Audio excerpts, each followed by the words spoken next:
Hello there, guys. Welcome back to a short online tutorial. Today we're based in Adobe Photoshop, and it's your good friend Jack from Blue Sky Graphics back again to show you some really cool stuff. What I'd like to do today, guys, is show you the professional way of how to turn white to black. As you can see, I've got this image of this guy with a white shirt on, and I actually want to make this shirt look black. Now, as you can see within the actual shirt itself, there's creases and folds. It's going to be a little bit difficult for you if you just added a solid color on top of it, for instance. So just follow these steps and you'll be fine to do turning from white to black. So first of all, what I'm going to do is make a selection of the shirt. And we'll do that by using the quick selection tool here. And just come through and let's make sure I've made a good selection.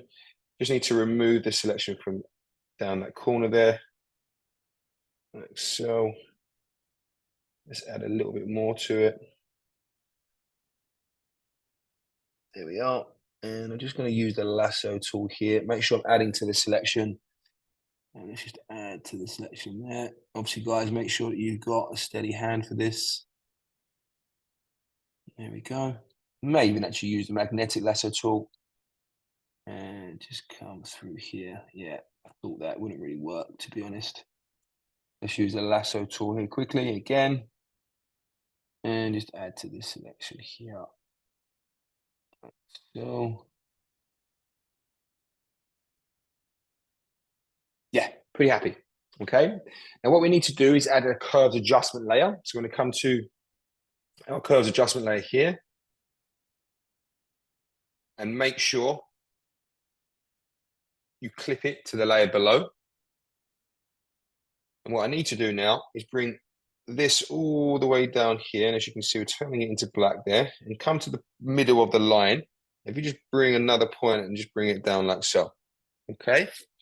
So as you can see there, not doing too bad. But we need to make it a little bit more realistic. Come back to our layers.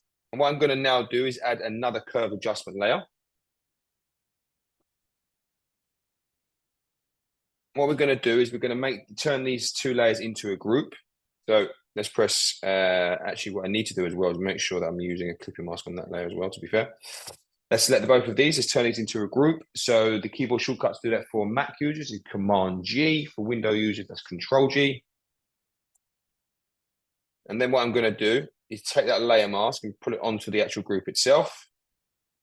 And then I'm going to double click this top layer within the group itself because I need to apply the affected layer styles. And we have an underline layer here. And just to separate this toggle, I need to press Option, click and drag for Mac users, or Alt, click and drag for Windows users. I'm going to make this more realistic. There we go. Let me press OK. And there you have it, guys. That's how you professionally turn things from black to white in Adobe Photoshop. If you're interested in finding out more about the school, the courses that we offer, please take a look at our website at blueskygraphics.co.uk. Thank you very much, guys. Take care. See you next time.